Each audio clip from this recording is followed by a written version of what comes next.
Hi hello good morning. तर बघा सकाळ सकाळी गडबड होती भाजीची.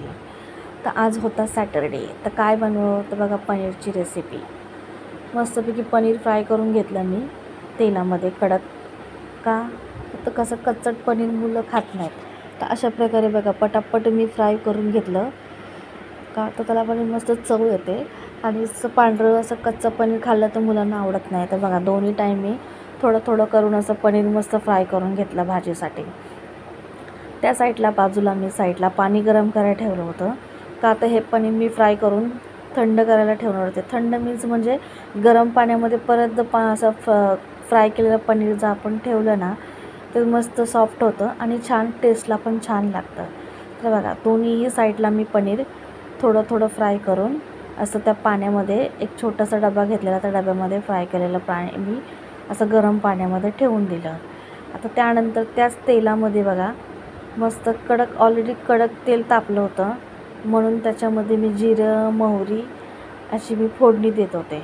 आता तुम्ही म्हणाल पनीरमध्ये मोहरी कशी काय टाकतात, पण मी टाकते कारण मला रोजच्या भाजीची सवय झालेली आहे. त्याच्यामुळे मी त्याच्यामध्ये मोहरी, 1 चमचा जिरं, थोडासा कढीपत्ता असं मी थोडंसं तेलामध्ये टाकलं. त्याच्यानंतर 1 चमचा मी लसूण कांदा असं मस्त फ्राय करून घेतलं. आता याच्यासाठी वाटण लागतं, पण मला वाटणाची करायची इच्छा नव्हती कारण माझ्या मिस्टरांना बोलले वाटणमध्ये काही करू नको, असं साधं बनव. त्याच्यामध्ये मी कांदा टाकला, मस्त परतला. त्याच्यामध्ये मी 2 टॅमॅटोची प्युरी बनवली आणि ते मी मस्त तेलामध्ये फ्राय करायला घेतली. आता त्याला ऑलरेडी तेल सुटलं होतं, म्हणून आणखीन थोडंसं इकडं तिकडं हलवून मस्त तेल सुटेपर्यंत तोच मसाला मी भाजला. त्याच्यानंतर थोडीशी हळद आणि त्याच्यानंतर थोडंसं 1 चमचा मी घाटी मसाला केला होता. कारण घाटी मसाला टाकला की इतर कोणत्याही मसाल्याची गरज लागत नाही. कारण मी सातारकडच्या भागाकडली असल्यामुळे मसाला मला दुसरा मी कोणता यूज करत नाही. आमच्या घाटी मसाल्यामध्येच सगळा मसाला, गरम मसाला, सगळा अख्खा मसाला जो पण काय आहे त्याच्या मसाल्यामध्ये सगळं ॲडिशनल असा मसाला टाकायची गरज नव्हती. तर बघा मसाला टाकल्यानंतर मी त्याच्यामध्ये थोडंसं तेच पाणी मिक्सरमध्ये प्युरी बनवलेली थोडंसं 1 चमचा पाणी मी त्याच्यामध्ये टाकून दिलं. त्याच्यामध्ये झाकलं मी. तेल सुटेपर्यंत मस्त मसाला भाजून घेतला आणि त्याला चांगलं तेल सुटेपर्यंत तसंच ठेवून दिलं.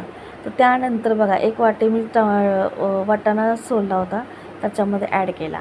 आता वाटाणा कच्चाच होता त्याच्यामुळे मी तो तसंच ठेवून दिला. आणि त्याच्यानंतर 1 चमचा मी पनीर मसाला पण टाकला.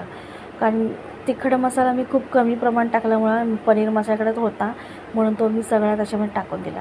त्याच्यानंतर बघा झाकून असं मस्तपैकी तेल सुटेपर्यंत मी ती भाजी गॅसवर मस्त परतून घेतली. त्याच्यानंतर बघा मी गरम पाण्यामध्ये पनीर ठेवलेले ते मी परत नंतर पाणी नितळून त्याच्यामध्ये टाकून दिले. का तर त्याला मस्त सॉफ्टपणा आलेला असतो आणि सुंदर टेस्टलाही छान लागतं, असं कच्चं लागत नाही. आणि त्याच्यानंतर थोडंसं मीठ टाकून, चवीपुरतं मीठ टाकून मी त्याच्यामध्ये परत थोडंसं 1 वाटीभर पाणी ॲड केलं आणि झाकून दिलं बघा. तर अशापर्यंत मस्त तेल सुटेपर्यंत मी भाजी बनवून घेतली आणि अशी खूप घट्ट झाली.